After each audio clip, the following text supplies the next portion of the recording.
Voice of conscience.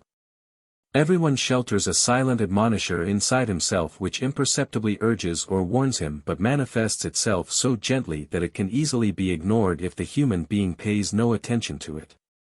This inner admonisher is a grace of God too. It is a means of help used by God's love, a gift which is given to every person, but which has to be paid attention to in order to be of use. As long as the human being wants to live a right and just life, he will always pay heed to his inner voice. He will feel impeded if he is on the verge of doing wrong, and he will sense a gentle inner urge where it is necessary to do good deeds, for the inner admonisher is able to express itself in people who are of good will. Yet the voice of conscience can also very easily be suppressed or drowned out by temptations which are louder and therefore more likely to be heard but which will never benefit the soul. In that case the human being becomes insensitive, he becomes indifferent to whether his actions are good or bad. He abides by all suggestions promising worldly benefits and takes no more notice of the voice of conscience if it wants to manifest itself. However, this insensibility for the advice of conscience is his own fault, for the silent admonisher exists in every human heart but it can be displaced or consciously blocked from expressing itself, and that happens if a person acts contrary to the inner admonition or warning and thereby silences this gentle voice. For God does not use coercion of will, and it would be a coercion of will if the inner voice ever more loudly came to the fore and thereby inhibited the person's will and actions. Every gift of grace from God must voluntarily be used if they are not to be ineffective. However, the greatest success can be achieved if the human being allows himself to be completely guided from within.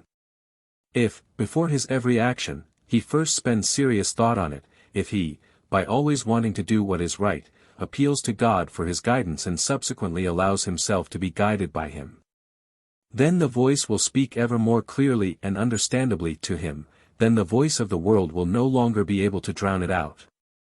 Then the human being will consciously submit himself to the guidance of the Spirit, for he will recognize its working in him and know that it is the voice of God which now guides and directs him, which educates him and stands by his side with advice. Thus, the human being's inner admonisher, the voice of conscience, can be motivated by the person himself to speak louder if he is always willing to listen and to comply with its suggestions, but this only happens to people who live a life of love. Then no further obstacles to express itself exist for the spiritual spark anymore, then it can emerge and openly influence the person. It no longer signifies a coercion of will, since the will readily submits itself to the divine spiritual guidance of its own accord. And when this happens the human being will be leading an inner life, he will constantly communicate with his inner guide and know that it is God's voice which speaks to him, which warns and admonishes him and guides him wherever he goes. Subsequently, his way of life will also comply with God's will, because the Spirit within himself only ever influences him according to God's will. No person needs ever go through earthly life without the voice of conscience which admonishes and warns him, for it will address all people as long as they can still be guided, as long as they are still undecided as to whether to act good or evil. Yet as soon as the will is more inclined towards evil the voice grows ever more silent and can finally completely fade away unless a sudden change occurs. But for as long as the human being is alive God will keep trying to inwardly speak to him and to touch his conscience.